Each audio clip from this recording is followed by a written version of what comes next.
ఆ 9 months వాళ్ళు కూడా నరకం చూస్తుంటారు కదా మీతో పాటు. కనీసం నోట్లో అన్నం పెట్టుకోలేని సిచ్యువేషన్ ఉంది.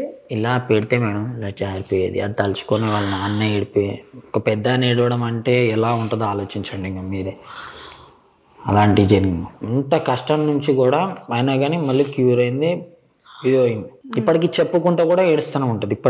ఇప్పటికి నాతో చెప్పినా కానీ ఎప్పుడన్నా తలుచుకున్నా కానీ ఏడుస్తూనే ఉంటుంది. ఇంకా మామూలుగా ఏడవకరా అంటే కూడా అట్లే ఈ కొద్దిసేపు ఇక నేను అదొకటి ఇదొకటి చేసి నవ్విస్తే కానీ సెట్ కాదు, ఏదోటి చేయలే అలే పప్పి అనగానే కథం.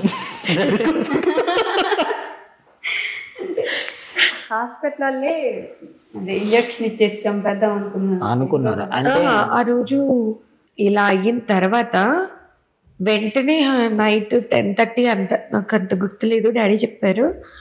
అయితే అమలాపూర్లో ఒక స్కిమ్స్ హాస్పిటల్ ఉంటుంది, అక్కడ తీసుకెళ్తే పొద్దున్నకి బాడీ మొత్తం ఫుల్ వాచిపోతుంది, ఈ నైట్ తీసుకెళ్ళిపోండి లేకపోతే తీసుకెళ్ళడం కష్టం అని చెప్తే తీసుకెళ్ళిపోయాడు. గవర్నమెంట్ హాస్పిటల్ ఉంటుంది కదా, అంటే నేను ఎంత లావుగా వాచిపోయిందంటే బాడీ, ఒక బెడ్ సరిపోలేదు, ఒక 2 మంచాలు కలిపి వేసారనమాట. వేస్తే అక్కడ 3 days ఉంచారు. 3 days ఉంటే ఆ 3rd day సాయంత్రం చేసేస్తారంట ఇంజక్షన్. మా డాడీకి కూడా చెప్పేశారు, వద్దు ఈ పిల్లని నువ్వు ఎక్కడికి తీసుకెళ్ళా సర్వనాశనం అయిపోతావు, వద్దు ఇంకిక్కడే వదిలేసి వెళ్ళిపోతే నువ్వు ఏంటి చెప్తారు కదా ఇంకా డాక్టర్స్, అలా చెప్పేస్తే అస్సలు వద్దు, కుదరదు, ఇంట్లో కుర్చీలో పెట్టన్నా పెంచుకుంటాను నా కూతుర్ని అని చెప్పి మా రిలేటివ్స్ వాళ్ళ మా తాతయ్య ప్రెసిడెంట్ అయితే వాళ్ళ ద్వారా ఎమ్మెల్యే దగ్గరికి వెళ్ళి రికమెండేషన్ తీసుకొచ్చుకుని ఇంకా వాళ్ళు చెప్పిన 2 hours బయటకు తీసుకొచ్చేసాడు. ప్రైవేట్ హాస్పిటల్ అంటే 2 days 1,00,000 పెట్టాలని చెప్పారు. సరే అని చెప్పి ముందు జాయిన్ చేసేసి ఎవరి దగ్గర అప్పు తీసుకొచ్చి 2 లక్షలు ముందు జాయిన్ చేసేసి తర్వాత వెంటనే వెళ్ళి పొలం అమ్మేసి ఇంకా అన్నీ అమ్మేస్తాడు డాడీ. అన్నీ మాకు కావాల్సింది ఒక కూతురే, ఇంకేది వద్దు, ఏం ఆలోచించలేదు. ఇంకా ముందు అన్ని పేరేంటండి? వీరబాబు. సార్ చేతులెత్తి నమస్కరించడం తప్ప ఏం చేయలేదు మీరు తండ్రులందరి కోసం. Thank you. మీరంతా పట్టుబట్టి నా కూతురు ఉండాలి అనుకున్నారు, మీరు చాలామందికి ఆదర్శం sir. Thank you so much. మా మమ్మీ అయితే ఇంకా చాలా ఎక్కువ, ఎందుకంటే ఒక 5 years వరకు పెంచడానికి తల్లిదండ్రులు ఇద్దరు కూడా ఎంత కష్టపడాలి కదా, కష్టపడితేనే పిల్లలు పెరగగలరు. అలాంటిది నాకు 16-17 years ఏజ్లో మా మమ్మీ మొత్తం ఇంకా ఫుల్ తినిపించడం, హెయిర్ లేదు మొత్తం గుండు చేసేసారు. ఒక చిన్న బేబీని చూసినట్టు చూసేవాళ్ళు, చిన్న బేబీని చూసేటట్టు స్నానం చేయించాడు, బాత్ అన్ని. ఇంకా 2 years అలాగా.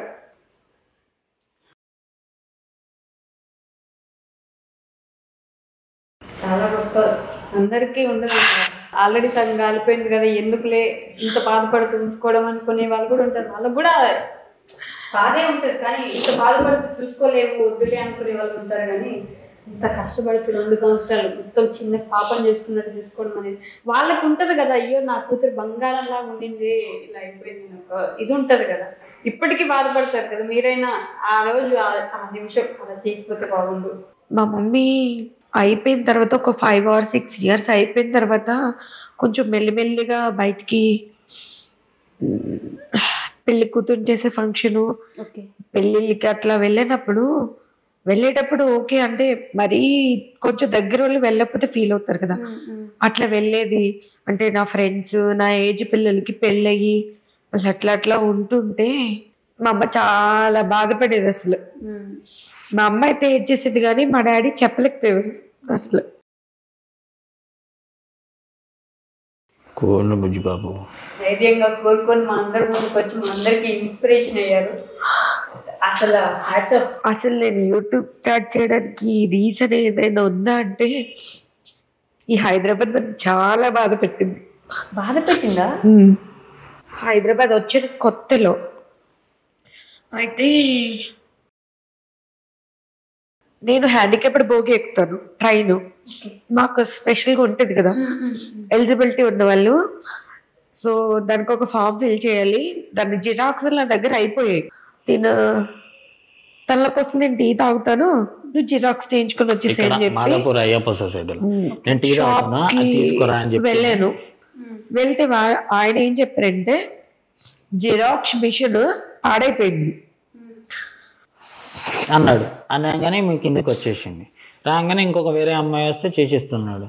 ఏం పిచ్చిగిల్ల పట్టింది ఆయనకి అని చెప్పి పోయి ఓ 10 కాపీలు తీసి పెట్టు అని చెప్పేసి అని ఇవ్వగానే తీసిచ్చిండు. నేను వెళ్ళి అడిగితే అయితే ఇంకా మాకు అర్థమైపోయింది సీన్. మేము చూడంగానే మనకి ఏమనిపించిందో ఏమో, ఇంకా భయపడ్డాడో లేకపోతే ఎలానో ఉంటుంది కదా, ఇంకా అట్లాంటివి చాలా ఫేస్ చేసింది. కొన్నిసార్లు అయితే కొంతమంది ఆడవాళ్ళు ఉంటారు కదా, అవి చిత్రంగా అని చెప్పి చూస్తుంటే మనిషిని ఇక నాకు వచ్చే కోపానికి అయితే ఇక మీకు అర్థం ఉంటుంది. నన్ను చూసి కొట్టే కాదు, పిలిచి ట్రై అని ఇక తిట్టిన, బండబూతులు తిట్టిన చాలామంది.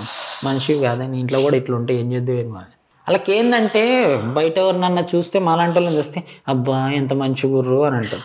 మమ్మల్ని రియల్గా చూసినప్పుడు ఇలా ఏంది ఈ పైసలు వాళ్ళకి ఇచ్చేసి అది అట్లా ఉన్నారు కొంతమంది మ్యూజిషియన్లు. ఏమంది నేను గమనించినప్పుడు నేను అంటే నేను ఫోన్ పే చేయాలి.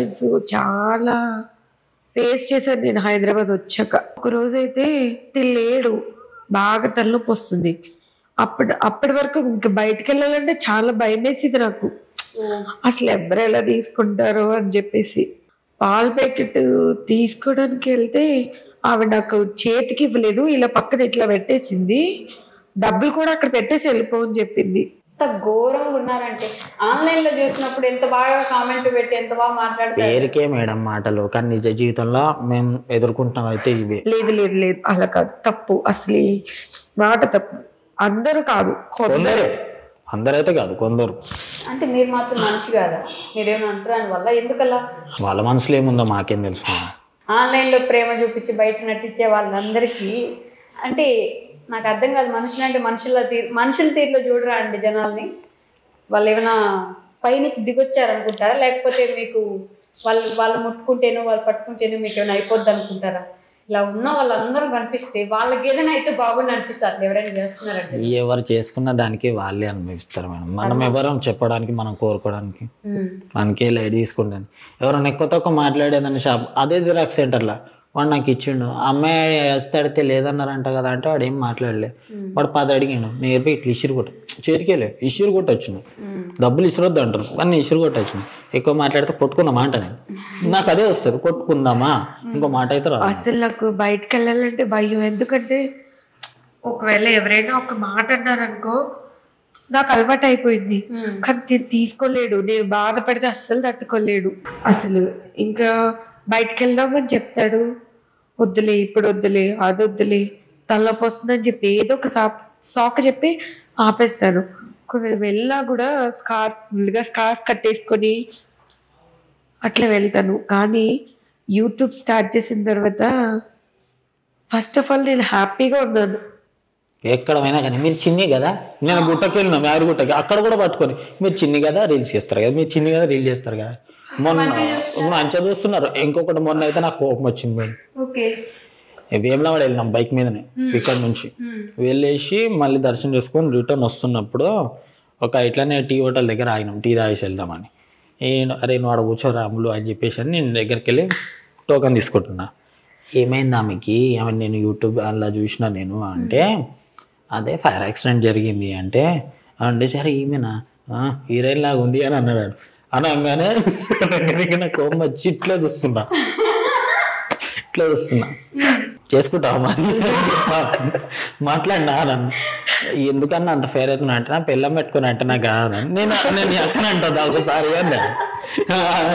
అరే బ్రో సారీ బ్రో, కాంప్లిమెంట్ ఇచ్చినట్టే కాంప్లిమెంట్ ఇస్తే పాజిటివ్గా ఉండాలి, మరి వల్గర్గా ఉండొద్దు అని చెప్పేసి నేను అనగానే ఇక ఒక పెద్ద ఆయన ఉండేసి ఇంకా ఉంటుంది కదా ఊర్లలో ఎట్లుంటే వాళ్ళకి మాట వచ్చి మాట రాక మాట్లాడతారు అంటే లైట్ తీసుకున్నాం.